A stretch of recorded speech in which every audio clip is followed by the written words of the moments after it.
Foi coisa de última hora.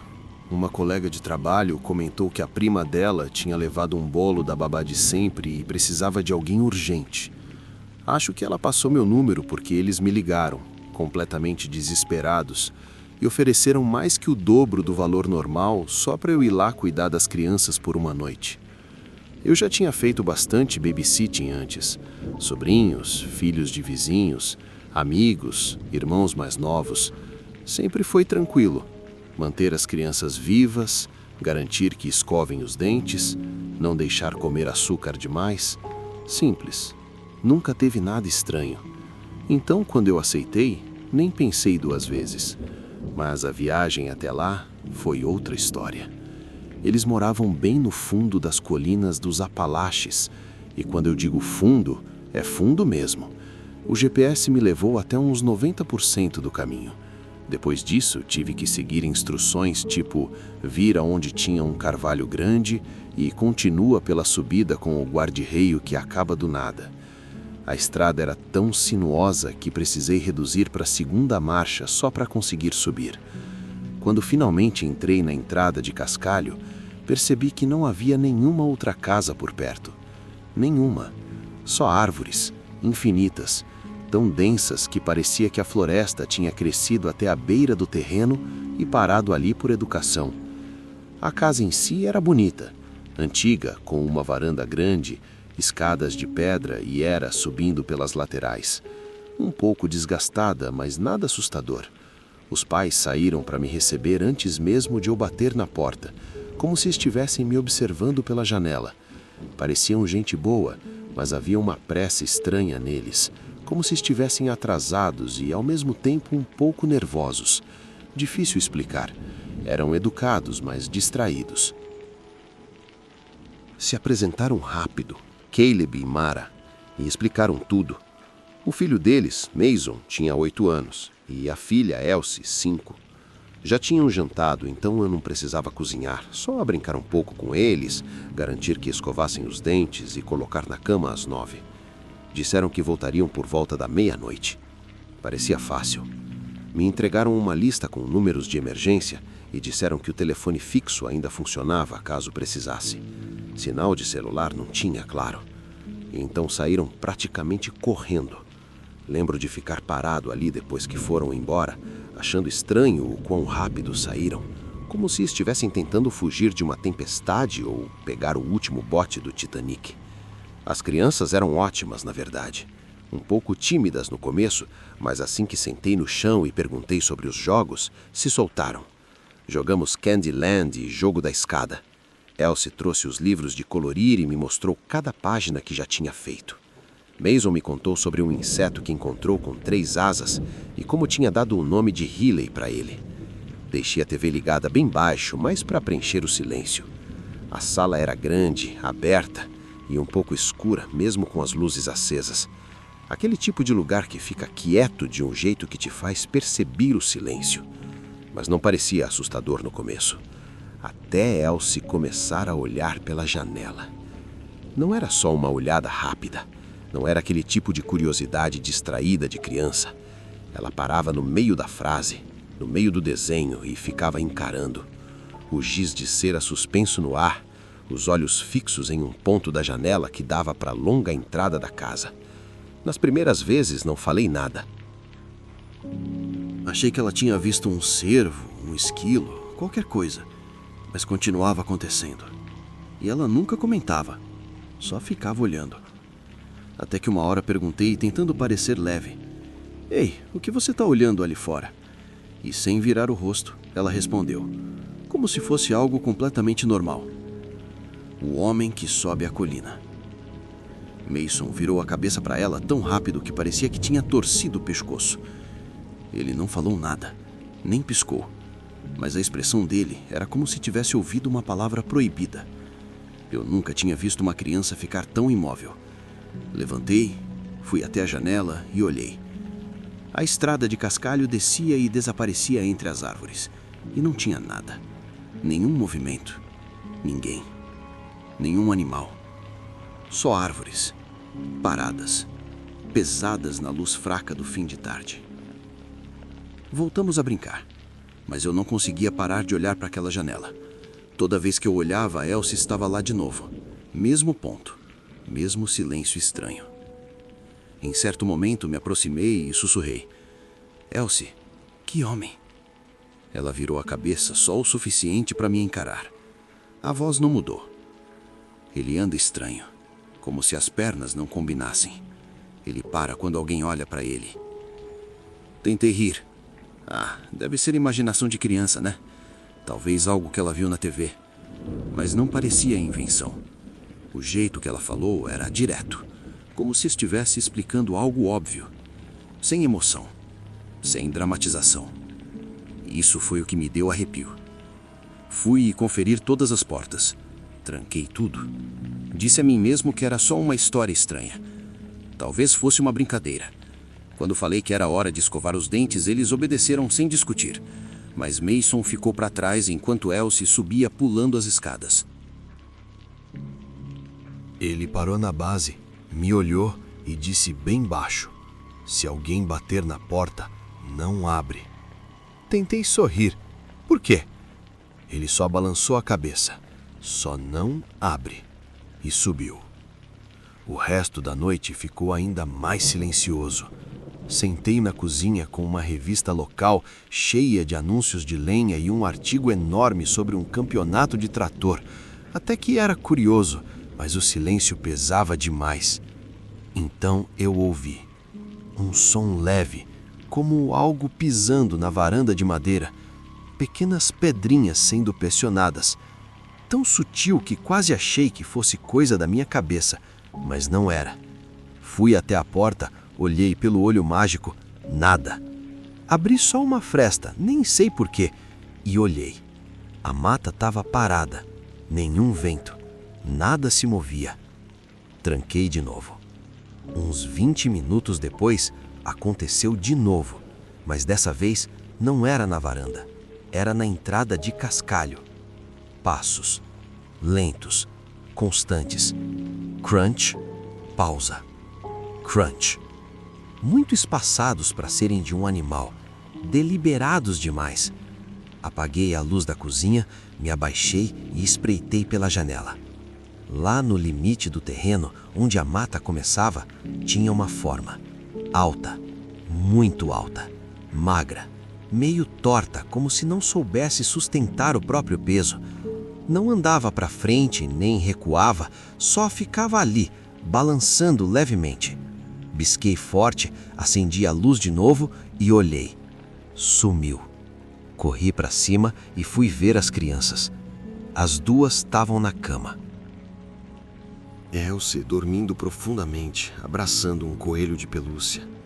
Mason ainda estava meio acordado. Abriu os olhos só um pouco para me ver. Não deixe ele entrar, sussurrou, e virou para o lado puxando o cobertor sobre a cabeça. Eu puxei uma cadeira para o corredor e sentei entre os quartos com um objeto na mão para me defender. Não me mexi, nem quando começaram as batidas. 3 batidas, lentas, pisadas, como se alguém tivesse visto uma pessoa bater na porta uma vez e estivesse tentando imitar. Depois silêncio. Eu não respirei, nem pisquei. Quando mexi levemente na cadeira, o som parou na hora, como se tivesse me ouvido. Não voltou mais. Fiquei ali por horas, corpo travado, mandíbula apertada. Quando os faróis finalmente iluminaram as árvores, eu nem esperei o carro parar. Desci correndo, entreguei a chave para os pais e disse algo tipo: "Eles foram ótimos, está tudo bem." Entrei no carro e fui embora. Não olhei no retrovisor nenhuma vez enquanto descia aquelas estradas sinuosas. E nunca mais aceitei cuidar de crianças depois disso. Torne-se membro do canal e tenha acesso antecipado aos vídeos. Não se arrependerá.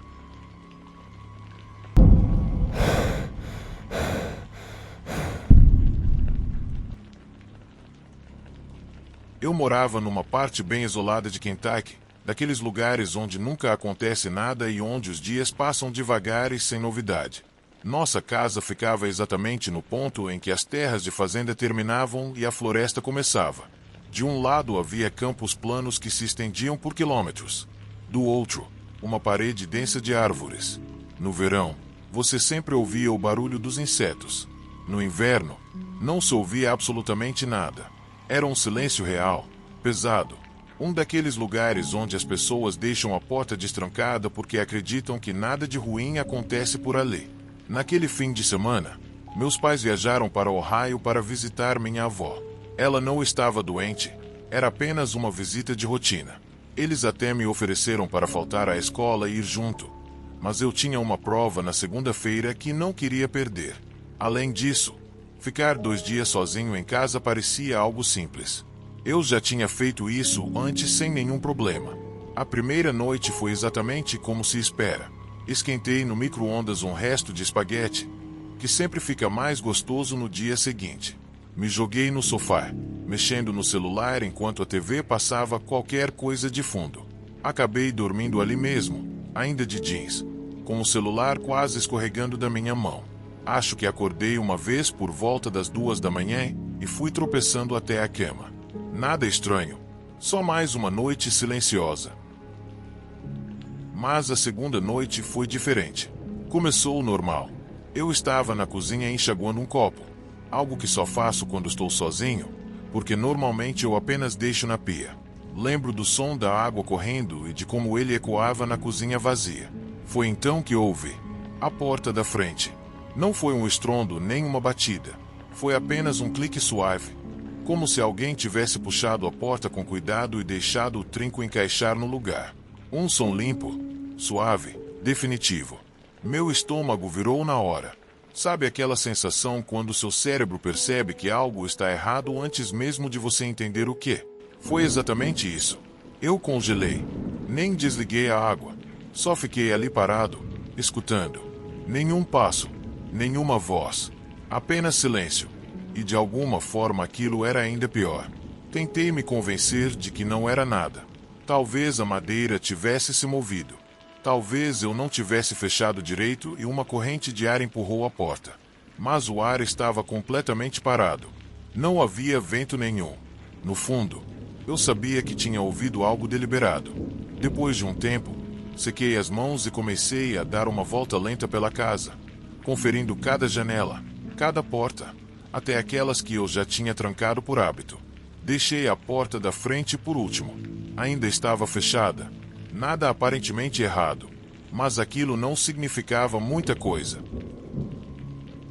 A casa não parecia mais a mesma depois disso. Cada canto estava quieto demais. Cada estalo me fazia parar e prestar atenção mais do que eu queria. Fui até o antigo quarto do meu irmão e peguei o taco de beisebol de alumínio que ele tinha deixado quando se mudou. A ponta estava amassada de tanto bater bola contra uma árvore, mas ainda parecia firme na mão. Eu não fiz muita coisa no resto da noite. Fiquei no sofá tentando assistir a um filme, mas ficava olhando para a porta da frente como se ela me devesse uma explicação. Perto da meia-noite desisti de fingir que estava relaxado e fui para o quarto, levando o taco comigo. Coloquei ao lado da mesa de cabeceira para pegar rápido se precisasse. Não sei se realmente dormi ou se fiquei apenas cochilando, mas em algum momento da madrugada eu ouvi de novo passos, lentos e constantes, atravessando o teto acima do meu quarto. Só que nossa casa não tinha segundo andar. Era uma casa térrea. Acima do meu quarto só havia isolamento do telhado, algumas vigas de madeira e telhas. Nada onde alguém pudesse caminhar. Fiquei congelado na cama, com o coração disparado e o taco já na mão. Os passos seguiam num ritmo deliberado, atravessando a casa de uma ponta a outra. Então pararam bem acima de mim. Parecia que alguém estava ali, parado no telhado, ou no sótão, se a casa tivesse um grande o suficiente. Eu nem respirava, só encarava o teto esperando outro som. Mas nada veio. O barulho desapareceu. Com o tempo, a luz da manhã começou a entrar pelas persianas. Levantei da cama devagar, como se aquilo que tinha estado acima de mim ainda pudesse estar por perto. Caminhei pela casa novamente. Tudo parecia normal, mas não exatamente certo. A cadeira da cozinha mais próxima do corredor estava um pouco puxada para fora. Eu não tinha mexido nela. O controle remoto da TV, que eu lembrava claramente de ter deixado no braço do sofá, agora estava sobre o balcão da cozinha. Coisas pequenas, claro, mas quando você está sozinho, coisas pequenas chamam atenção. Liguei para meu pai e contei sobre os barulhos, sobre a porta e sobre aquelas pequenas mudanças estranhas. Ele ouviu e depois me deu o conselho de sempre: trancar as portas e tentar descansar. Provavelmente era apenas a casa rangendo. Talvez nervosismo. Mesmo assim, naquela noite eu deixei todas as luzes acesas. Todas. Fiquei no sofá com o taco no colo. Max, meu cachorro, um vira-lata dourado e peludo que tínhamos desde que eu tinha 9 anos, ficou colado em mim. Ele normalmente não era grudado, mas naquela noite não saiu do meu lado. Pouco depois da meia-noite, a torneira da cozinha se abriu sozinha. O som me atingiu como um tapa. Aquele barulho forte de água correndo dentro da pia. Não havia ninguém na cozinha. Eu conseguia ver dali. Levantei rápido, com o coração disparado. Max rosnou baixo, inquieto, e veio logo atrás de mim. Fechei a torneira e me afastei devagar. Foi então que a luz do corredor apagou. Não piscou. Não diminuiu. Simplesmente apagou, como se alguém tivesse desligado o interruptor. Max ficou rígido ao meu lado. O rosnado dele ficou mais profundo e agressivo. Ele encarava o corredor como se algo estivesse parado ali. Eu também olhei. Não conseguia ver nada, mas parecia que a casa inteira estava me observando. Ficamos ali sem nos mover por um longo tempo. Então, por volta das 3 da manhã, os passos voltaram. Não estavam acima de mim, nem do lado de fora. Estavam dentro da casa. Começaram no corredor, logo do lado de fora dos quartos. Passos lentos e regulares, um som arrastado, como se alguém estivesse mancando. Não parecia alguém tentando se esconder. Não parecia alguém correndo. Era apenas alguém andando, como se aquela pessoa pertencesse à casa. Max mostrou os dentes. O corpo inteiro dele estava tenso contra mim, pronto para reagir. Os passos se aproximaram e pararam na entrada da sala, logo além da luz da luminária. Eu não conseguia ver nada, mas sabia que havia algo ali. Não falei. Não me movi. Minha respiração parecia presa. Lembro de pensar que, se eu desviasse o olhar, aquilo daria um passo à frente. Mas eu não podia ficar ali para sempre. Então peguei minhas chaves, segurei firme na coleira de Max e me movi rápido. Abri a porta dos fundos de uma vez. Corri descalço pela grama molhada com Max ao meu lado. Abri a porta do carro com dificuldade. Empurrei ele para dentro e pulei no banco do motorista. Tranquei as portas como se minha vida dependesse disso. Nem olhei para trás para casa. Dirigi direto até a casa dos nossos vizinhos, Gordon e Melissa Atwell. Já eram quase 4 da manhã e eu não estava nem aí.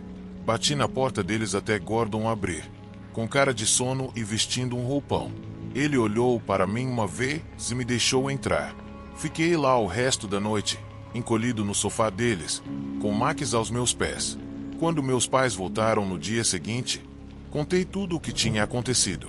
Não sei se eles acreditaram totalmente em mim, mas nunca mais me deixaram sozinho naquela casa outra vez. Ainda moramos lá por mais alguns anos, mas eu nunca mais passei uma noite sozinho naquele lugar.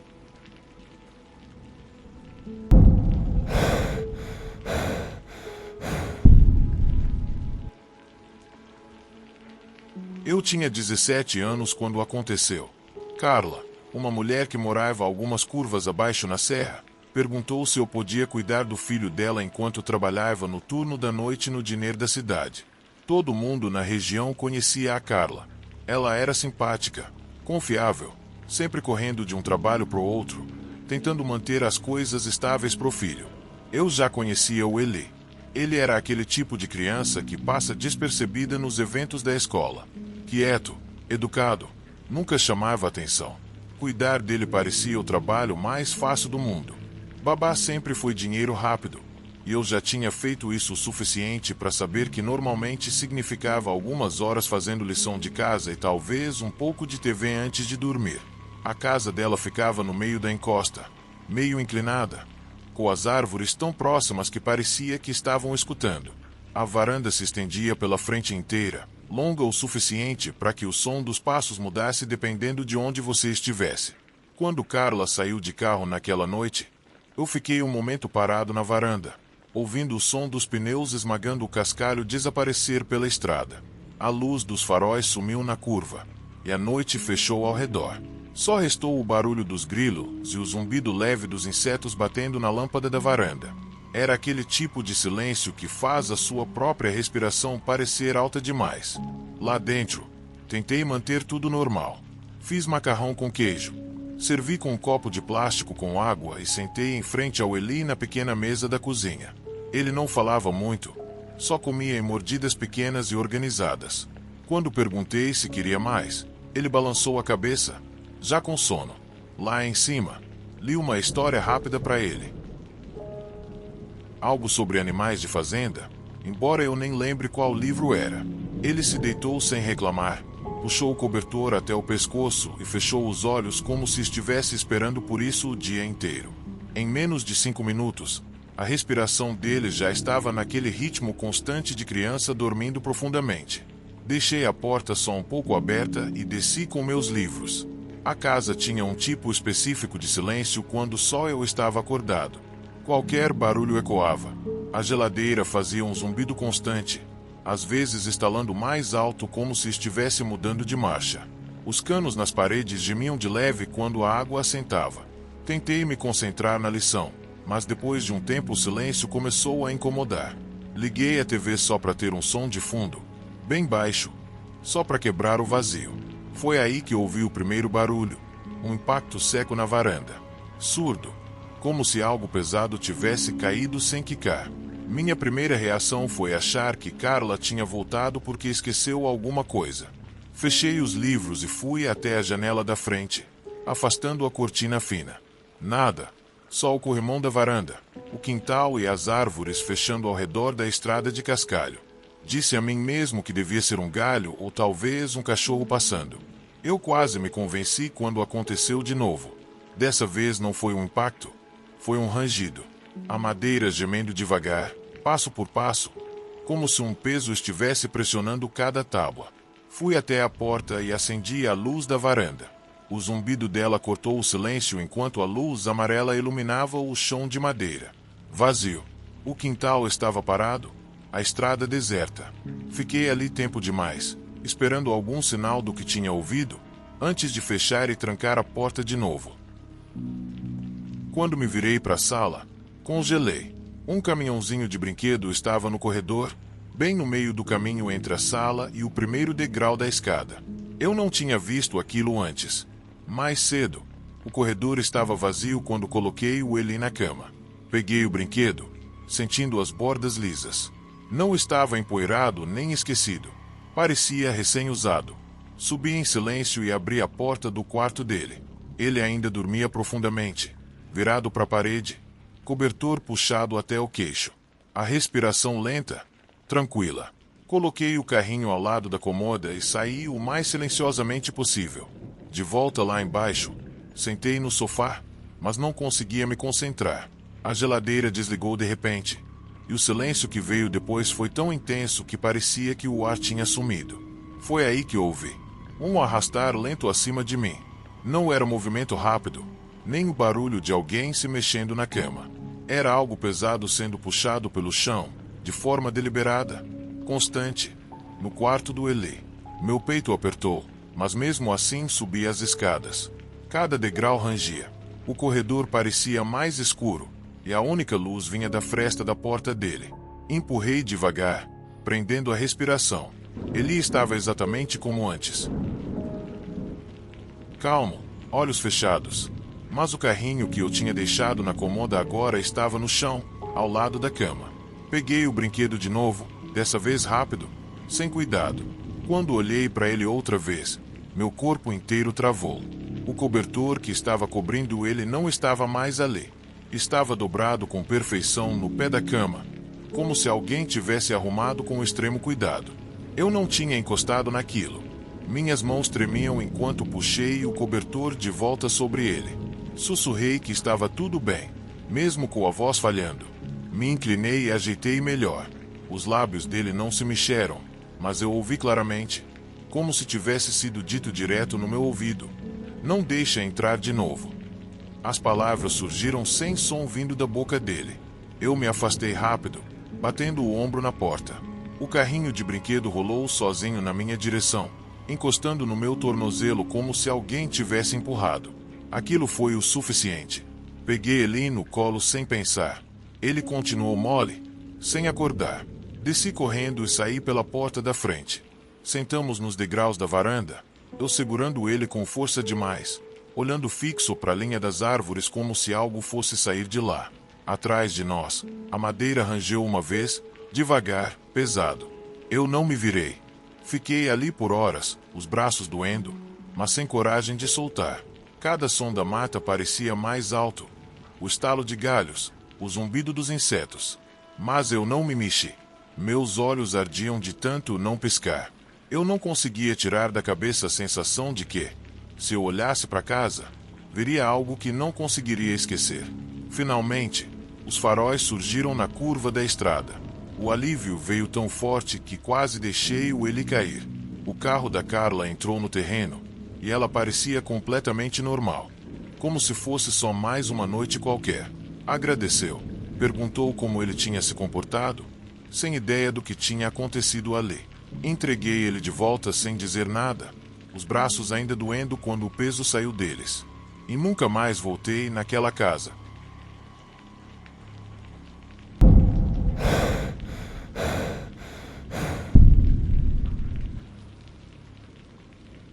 Eu tinha 12 anos na primeira vez que fui cuidar de uma criança nas colinas perto de Marlorid. Não era exatamente o tipo de lugar onde você imagina alguém deixando o filho para você cuidar de outra criança. Mas minha mãe conhecia a família. Disse que já tinha trabalhado com a mãe no escritório do condado antes dela ser transferida. Não eram próximas, mas aparentemente isso já bastava. Ela é gente boa, quieta, meio natureza, minha mãe disse. Depois eu percebi que isso era só um jeito de dizer que vivia meio isolada do mundo. A casa deles ficava a uns bons 20 minutos da cidade. Uns 10 desses minutos eram só subindo uma estrada estreita que piorava quanto mais alto você ia. Começava normal, 2 faixas, asfalto, nada demais. Depois virava cascalho, depois terra, depois nem dava mais para chamar de estrada direito. Ela serpenteava entre árvores altas que se curvavam por cima, bloqueando quase toda a luz. Quando eu finalmente vi a caixa de correio, pintada à mão com letras brancas descascando, tive um pensamento estranho. Se alguma coisa desse errado ali, gritar não adiantaria. Ninguém ia ouvir. A entrada da casa era mais uma descida inclinada. Uma curva fechada para um chão batido que levava até uma casa torta, remendada várias vezes. Parecia que alguém começou a construir descendo o terreno e nunca corrigiu o ângulo. A varanda afundava para frente, e as tábuas rangiam sob o meu peso. Caroline, a mãe, me recebeu com uma energia suave, mas distraída. O pai, Troy, deu um educado e só. Ele parecia o tipo de cara que conserta tudo com fita adesiva e nunca termina nenhum projeto. Os dois pareciam cansados. Não estranhos, não antipáticos, só esgotados. O filho deles, Jamie, tinha 5 anos. Um menino doce, de olhos grandes. Não falava muito. Quando eu disse oi, ele só assentiu e sentou no chão da sala. Começou a alinhar blocos de madeira com uma concentração estranha. Parecia menos uma brincadeira e mais como se ele estivesse reconstruindo algo que já conhecia. Caroline passou as instruções: lanche na geladeira, rotina de dormir, números de emergência. Jamie nem ligou. Continuou organizando os blocos como se aquilo fosse o ritmo normal dele, e a gente só estivesse ali de figurante. Quando a caminhonete deles saiu e começou a descer a colina, o sol já tinha desaparecido. A floresta engoliu os faróis em segundos. Fiquei na janela até o último brilho sumir. E aí caiu a ficha. Estava escuro. Não escuro de bairro, nem de rua sem luz, escuro de verdade. Preto, denso, como se o mundo lá fora simplesmente não existisse mais. Liguei a TV só para ter algum som na casa. Mal funcionava. A tela ficava alternando entre chiado e um programa antigo, com gente rindo alto demais de nada. Jamie nem percebeu. Continuava com os blocos, derrubando e reconstruindo. Tentei ler, mas meus olhos ficavam voltando para as janelas. Eram grandes demais para uma casa no meio do nada. Sem cortinas, só vidro refletindo pedaços da sala. Toda vez que eu olhava, esperava ver algo atrás do meu reflexo. Na primeira hora, nada aconteceu. Jamie brincando, eu lendo, e a TV zumbindo como se procurasse um canal que não existia. Até que ele parou. Do nada, a mão dele ficou suspensa no ar, e os olhos fixaram na janela da frente. Segui o olhar dele. Por um segundo, achei que vi algo perto das árvores. Não correndo, não rápido, só ali, parado. E então sumiu. Levantei. Falei que já voltava e saí para fora. Nem sei por quê. Talvez achasse que ver as árvores de perto ia me fazer sentir menos preso. A varanda rangeu sob meus pés. O ar estava pesado, parado demais para uma noite na mata. Sem vento, sem grilos, nada. Olhei o quintal. A grama terminava onde a floresta começava. Árvores altas, grudadas umas nas outras, como se estivessem guardando alguma coisa. Eu não vi nada, mas senti aquela tensão rastejante, como se tivesse olhos em mim. Depois de um minuto, voltei para dentro, tranquei a porta e conferi 2 vezes. Jamie estava montando de novo, só que mais rápido, mais desorganizado. Então veio a batida. No começo, achei que fosse alguma coisa solta na casa. Um toque leve, depois outro. Não no mesmo lugar. Mudava. Um som, silêncio, silêncio, depois outro, em outra parede. O som parecia dar a volta na casa. Lento, constante, como se algo estivesse circulando, testando. Jamie levantou e caminhou calmamente até a janela, como se já tivesse visto aquilo antes. Entrei em pânico. Puxei ele antes que chegasse perto demais, mas não antes de eu olhar. No limite do quintal, perto das árvores, tinha algo. Não alguém. Algo alto demais, magro demais. Não se movia, mas parecia pronto para isso. Então deu um passo para trás e desapareceu na mata. Eu apaguei a luz, puxei as cortinas e sentei Jamie no sofá. As batidas pararam. A casa ficou em silêncio total. Jamie se encolheu com o cobertor e dormiu. Eu fiquei parado na poltrona, o coração batendo tão forte que parecia ecoar. O tempo se arrastava. Eu olhava o relógio o tempo todo, mas nem saberia dizer que horas eram. Só sabia que era tarde e silencioso demais. Até que a maçaneta da porta dos fundos mexeu. Não era vento, não era animal, era controlado. Girou devagar, parou, girou de novo. Fiquei encarando a porta. Finalmente fui até o telefone na parede. Um daqueles antigos, com fio curto que mal deixava se mover. Disquei o número que Caroline tinha me dado. Clique. Silêncio. Tentei de novo. A mesma coisa. Depois um tom contínuo. Linha morta. Coloquei o telefone no gancho com cuidado. A maçaneta girou mais uma vez e parou. Nenhum passo. Nenhum som. Não tinha ido embora. Só estava esperando. Eu não dormi. Mal me mexi. Fiquei assim até ver os faróis atravessando as cortinas. O alívio quase me derrubou. Caroline e Troy entraram como se nada tivesse acontecido. Sorrisos cansados, tranquilos. Ele se comportou. Deu algum problema? Eu assenti. Disse que estava tudo bem, mas meus olhos não saíam da porta dos fundos. Quando eles viraram de costas, fui até lá. Foi aí que vi. A maçaneta estava levemente entortada, mas o suficiente. Inclinada para baixo, deformada, como se algo tivesse se apoiado ali com força. Não foi um chute, não foi um impacto. Foi pressão, como se alguma coisa tivesse se encostado ali, tentando entrar. Eu nunca mais voltei para cuidar daquela criança.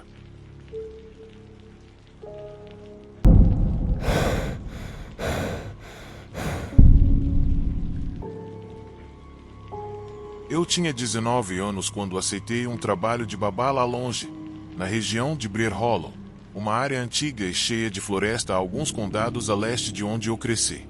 Para ser sincero, nem pensei 2 vezes. O trabalho estava escasso em Heaven Creek, e cuidar de criança, querendo ou não, era uma das poucas coisas que ainda pagavam em dinheiro. Não era nada glamouroso, mas ajudava a encher o tanque e manter o celular funcionando.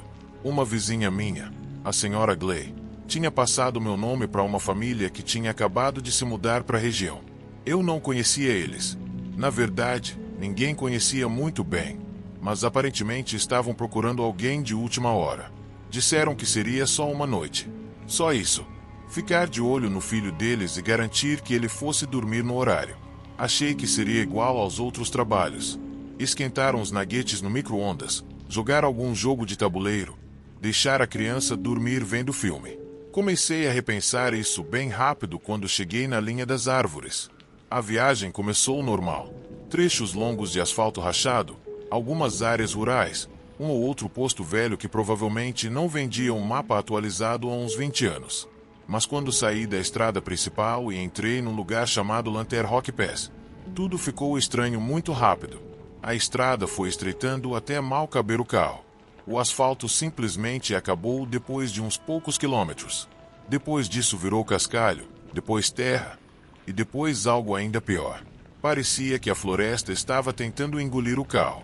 As árvores se inclinavam em ângulos estranhos, os galhos tão baixos que eu instintivamente abaixava a cabeça mesmo estando dentro do carro. Cheguei a recolher o retrovisor para não raspar nas pedras que invadiam o caminho. O sol já estava se pondo, e quanto mais eu avançava, menos luz atravessava a copa das árvores. Não tinha placa, não tinha caixa de correio, não tinha som nenhum.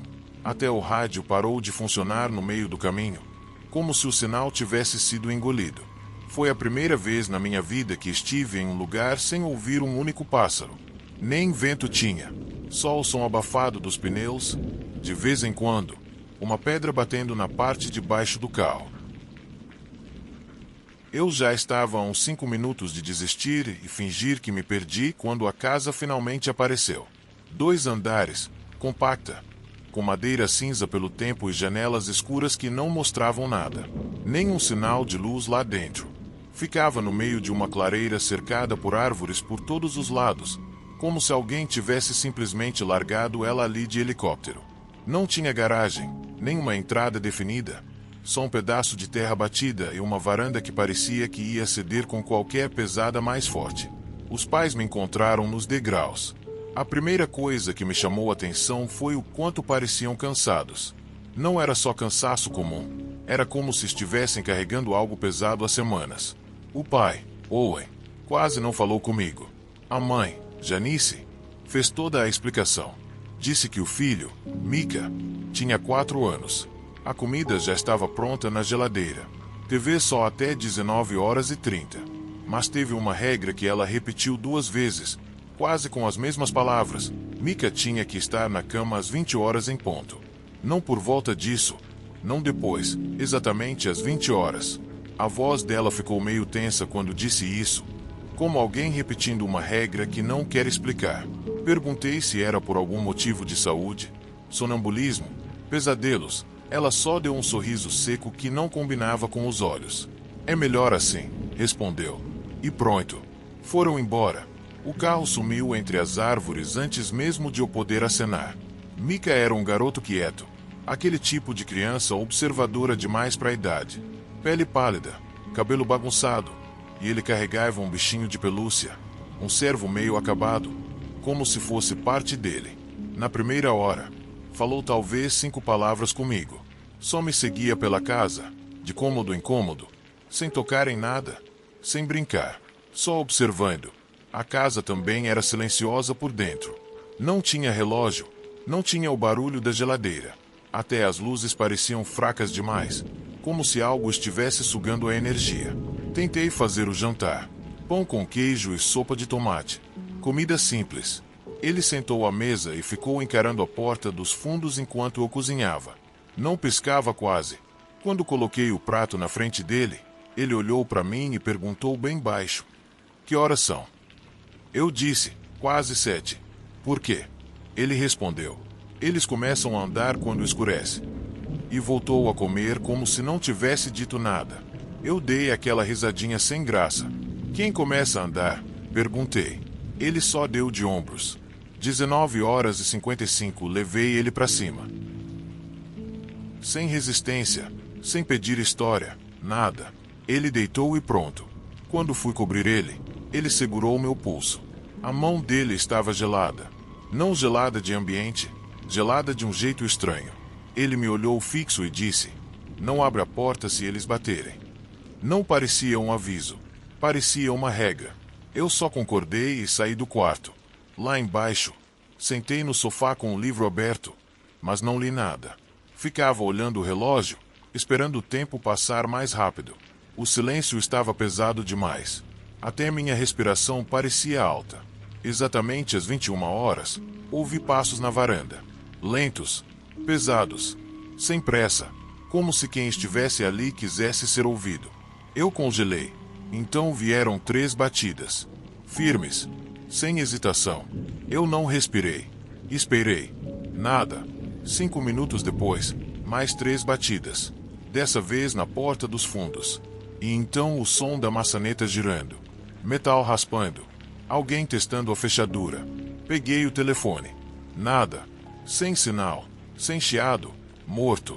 Corri pro quarto do Mika. Ele estava sentado na cama, como se nem tivesse se mexido. "Eles não podem entrar a menos que você deixe", disse ele. Calmo. Aquilo me deu um arrepio. Sentei na beira da cama e fiquei olhando para a porta. Nenhum som depois disso. Nenhum passo. Só um silêncio absurdo por horas. Fiquei ali, sem sair.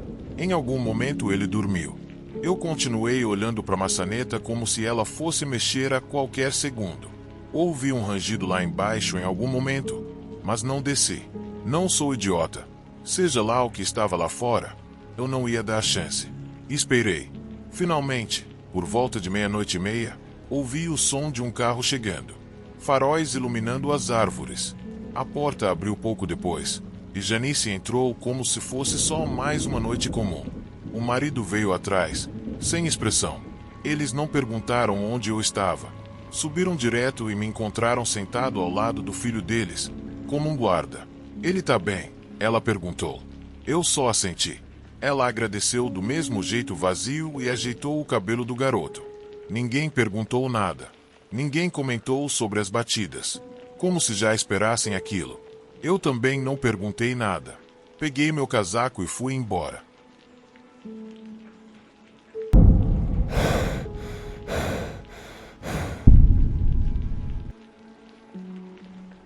Era um sábado. Disso eu me lembro bem.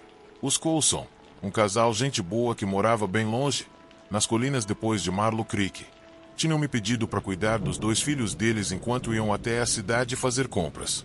Nada demais, na verdade. Eu já tinha ficado com os meninos antes, provavelmente umas 6 vezes até então. Eles eram meio agitados, mas os amores. Connor era o mais velho, devia ter uns 8 anos. Eli tinha 6. Talvez 7. Eles tinham uma energia que parecia infinita, o que podia ser cansativo se você não estivesse preparado. Mas depois que você pegava o ritmo deles, tudo ficava tranquilo. A casa deles era isolada, e isolada nem chega perto de descrever direito. Ficava bem depois das estradas asfaltadas, escondida no meio de um pedaço de mata, no final de uma estrada de cascalho que parecia não acabar nunca antes de finalmente te deixar lá. Não tinha nenhuma outra casa por perto. Só árvores, colinas, e de vez em quando, um servo atravessando a estrada correndo. Eu lembro de abrir as janelas do carro no caminho, torcendo para o sinal pegar tempo suficiente para carregar uma playlist. Sem sorte, o cascalho estalava sob os pneus quando entrei na garagem deles naquela noite. Já estava quase anoitecendo, aquele momento estranho do dia em que parece que tudo está prendendo a respiração. Peguei minha bolsa, acenei rápido para os pais, e eles me passaram as instruções de sempre. Pizza no freezer, números de emergência na geladeira, meninos na cama às 21 horas. Não se assuste se os canos fizerem barulho, é só a tubulação antiga. Eles foram embora bem na hora em que o sol desapareceu atrás das árvores. E de repente éramos só eu, 2 crianças e um silêncio enorme. No começo, estava tudo bem. Sério, a gente fez a pizza. Meio que queimou porque o timer do forno não apitou. Jogamos um jogo de tabuleiro que estava faltando peças. Os meninos perderam o interesse na metade e começaram a construir uma cabana de cobertores com a intensidade de pequenos engenheiros. Eles já tinham usado almofadas do sofá, cadeiras da cozinha e metade dos lençóis do armário antes mesmo de eu terminar minha fatia.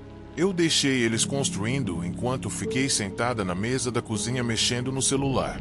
Sem sinal, mas ainda tinha alguns jogos offline.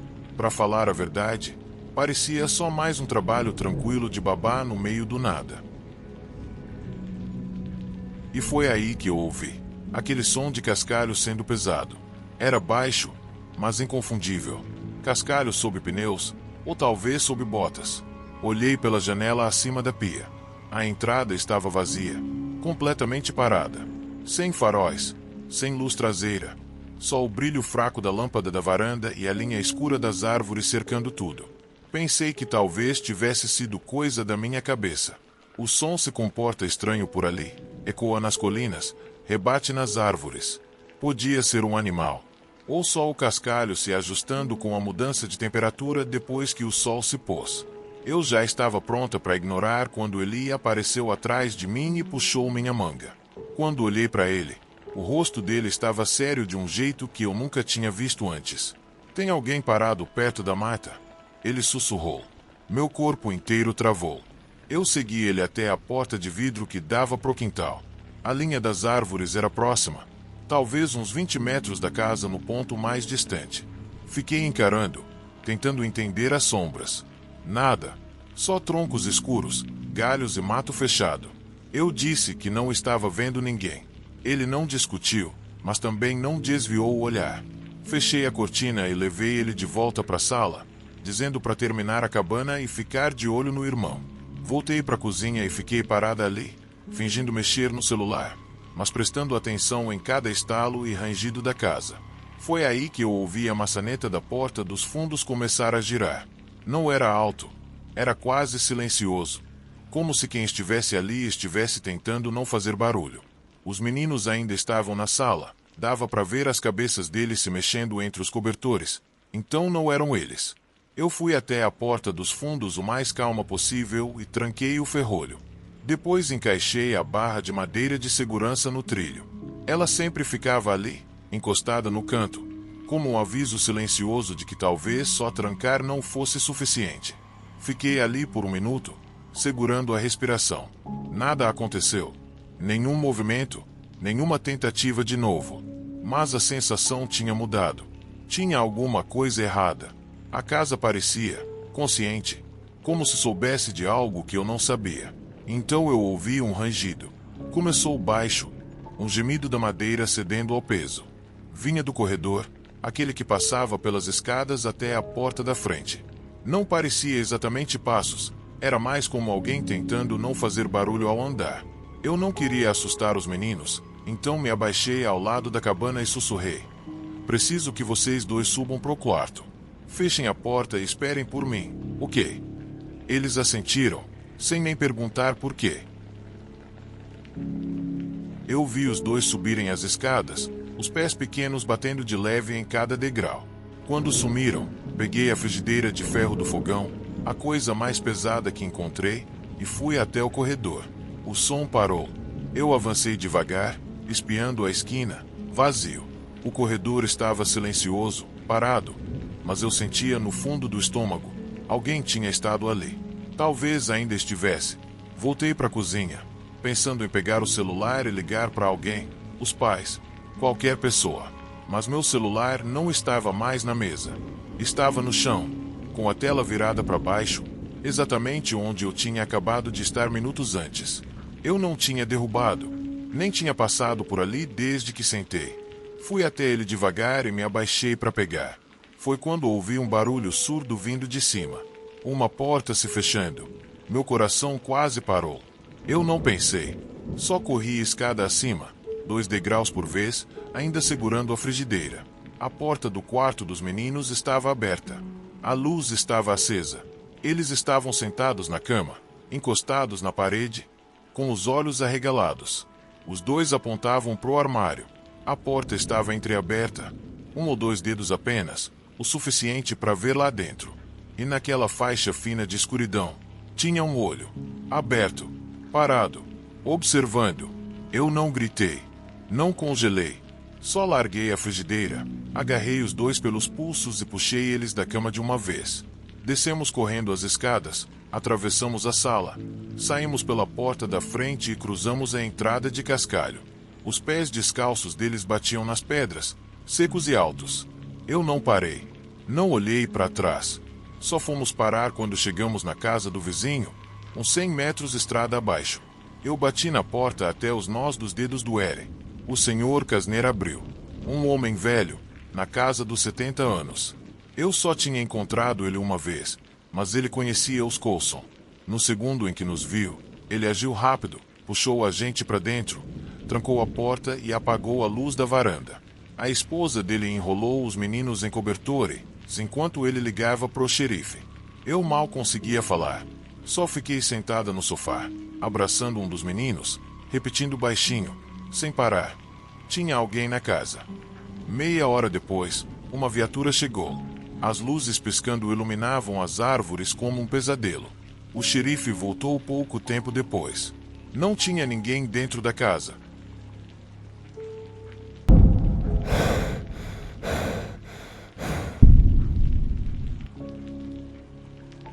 Eu tinha 30 anos quando aceitei dar uma olhada numa velha fazenda isolada no interior do Arkansas. Ela pertencia a um amigo meu, o Chris. A gente tinha estudado junto na faculdade, manteve contato ao longo dos anos, e de vez em quando, um ajudava o outro quando precisava de um favor. Aquela era uma dessas vezes. A casa tinha sido do tio dele, um parente distante, quieto, de quem eu só tinha ouvido falar uma ou duas vezes por alto. Ele tinha morrido alguns anos antes. Desde então, o lugar estava simplesmente abandonado. Ninguém da família queria ficar com a propriedade, mas acabou caindo no colo do Chris por herança. O plano era reformar tudo e depois alugar ou vender. Só que, até lá, a casa continuava ali, velha, isolada e completamente esquecida. As reformas estavam previstas para começar no outono. Até lá, o Chris queria que alguém passasse por lá a cada poucos dias só para garantir que ninguém estivesse invadindo ou tentando roubar fiação de cobre ou qualquer outra coisa que o pessoal costuma levar de casas abandonadas hoje em dia. Eu estava com tempo livre, e a viagem nem era tão ruim assim, uns 45 minutos de onde eu morava na época. Então aceitei. Mas quando ele me entregou as chaves, disse uma coisa que ficou martelando na minha cabeça. Só não passa a noite lá, beleza? Ele não riu. Não deu nenhum sinal de que era brincadeira. Falou de forma direta e mudou de assunto como se não fosse nada demais. Eu devia ter perguntado por quê, mas não perguntei. Na primeira vez que fui até lá, era começo da tarde, no meio da semana. Saí da rodovia e segui por algumas estradas de interior cheias de curvas. Em certo ponto, o GPS simplesmente desistiu, e eu tive que me virar com as instruções escritas à mão que o Chris tinha me dado. O último trecho era só estrada de cascalho, com mato crescendo pelas rachaduras. A caixa de correio estava enferrujada, torta, com os números quase apagados. A casa ficava bem afastada da estrada, cercada por campos vazios e uma fileira fina de árvores que pareciam manter distância. O lugar inteiro tinha uma energia estranha. Não era exatamente ruim, só parecia deslocado, como se a própria terra estivesse prendendo a respiração há tempo demais. Estacionei no círculo de cascalho perto da varanda e desci do carro no meio de um silêncio absoluto. Nem pássaros havia. O ar era pesado, parado. Quando subi os degraus e girei a chave na porta, tive a sensação de que a casa resistiu por um segundo antes da fechadura ceder. Por dentro, o cheiro era exatamente o esperado: mofo, ar parado, umidade, como um sótão fechado por tempo demais. Os móveis ainda estavam lá, cobertos por lençóis brancos, com poeira por toda parte. Cada passo no assoalho de madeira ecoava pela casa silenciosa, mas nada parecia perigoso. Ainda não. Dei uma volta completa. Cozinha, sala de estar, sala de jantar, um pequeno escritório, quartos no andar de cima. Tudo parecia intacto. Janelas trancadas, portas fechadas, nenhum sinal de animais ou pessoas. Notei algumas tábuas soltas e uma viga cedendo perto da porta da cozinha. Mas, fora isso, era só uma casa antiga esperando alguém voltar a se importar com ela. Fechei tudo. Tranquei a porta e fui embora sem pensar muito. A segunda visita, porém, me fez parar para pensar. Foi 2 dias depois, no fim da tarde, com o sol já baixo no céu. Assim que entrei na sala de jantar, percebi que uma das cadeiras estava puxada para fora da mesa. Não era algo sutil. Estava afastada o suficiente para parecer que alguém tinha sentado ali, levantado e ido embora. O lençol que cobria o sofá não estava mais jogado por cima. Em vez disso, estava dobrado com perfeição no braço do sofá, alinhado, como dobra de hotel. Eu tinha certeza absoluta de que não tinha feito aquilo. Liguei pro Chris depois e perguntei se ele tinha passado por lá, talvez para tirar medidas ou dar uma olhada. Ele disse que não voltava lá desde o dia em que me entregou as chaves. Perguntou o porquê. Eu não contei. Não naquela hora. Só disse que estava tudo certo. Na terceira visita, a casa parecia diferente. Não fisicamente, pelo menos não de imediato, mas na sensação. Desde o momento em que pisei na varanda, o ar parecia mais pesado, como se a pressão dentro da casa tivesse mudado. Meus ouvidos até estalaram um pouco quando cruzei a porta. Subi as escadas, e foi aí que percebi que tinha algo muito errado. Havia um corredor no andar de cima. Eu já tinha passado por ele antes. Terminava numa janela embaçada que dava para o telhado da varanda. Só que agora o corredor parecia mais longo, vários metros a mais do que antes. E, no final, onde antes só havia parede, agora existia uma porta. Fiquei parado ali um tempo, encarando. Parecia que sempre esteve ali. Mesmo acabamento, mesma pintura desgastada, mesma maçaneta de latão das outras portas. Mas eu sabia que não estava. Não tinha como eu não ter notado aquilo antes.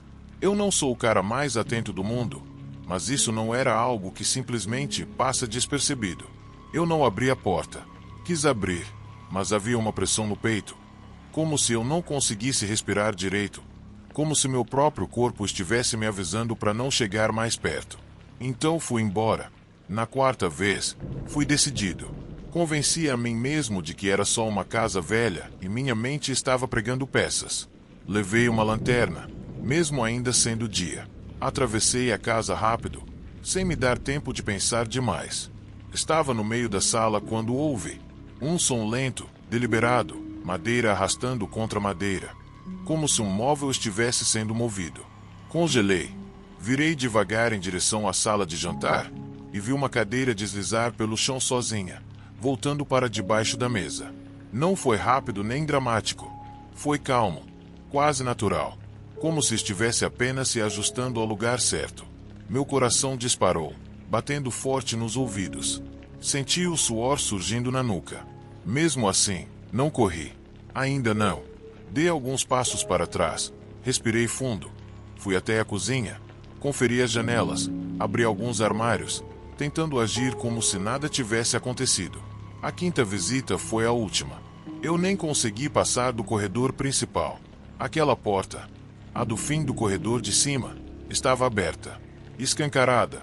Não havia luz lá dentro, só um retângulo de sombra levando a uma escuridão ainda maior. E havia escadas, estreitas, de madeira, descendo. Não deveria existir porão. O Chris tinha dito que a casa era construída sobre uma base de concreto. Eu mesmo tinha visto a planta. Não existia nível inferior nenhum. Mas ali estava. Cheguei mais perto, tentando enxergar melhor. Me inclinei um pouco para ver se dava para ver o fim das escadas. Não dava, só descia para o escuro absoluto. Foi então que eu ouvi a respiração. Lenta, controlada. Não era de alguém cansado, era de alguém esperando. Vinha lá de baixo, profunda, baixa, humana. Eu sabia que não era minha. Eu estava aprendendo a respiração. Bati a porta com força e corri. Dessa vez sem hesitar. Desci as escadas, atravessei a sala. Saí pela porta da frente tão rápido que quase esqueci de destrancar antes. Só parei quando entrei no carro. A chave tremia na ignição. Minhas mãos sacudiam tanto que mal consegui ligar. Fiquei ali um bom tempo, olhando para casa. As cortinas se mexendo levemente com o vento, a varanda parada, a porta da frente perfeitamente normal. Mas agora eu sabia. Sabia o que tinha lá dentro. Quando o Chris perguntou por que eu não queria mais fazer as visitas, eu disse que estava tudo bem como lugar. Só devolvi as chaves e falei: espero que essa reforma comece logo.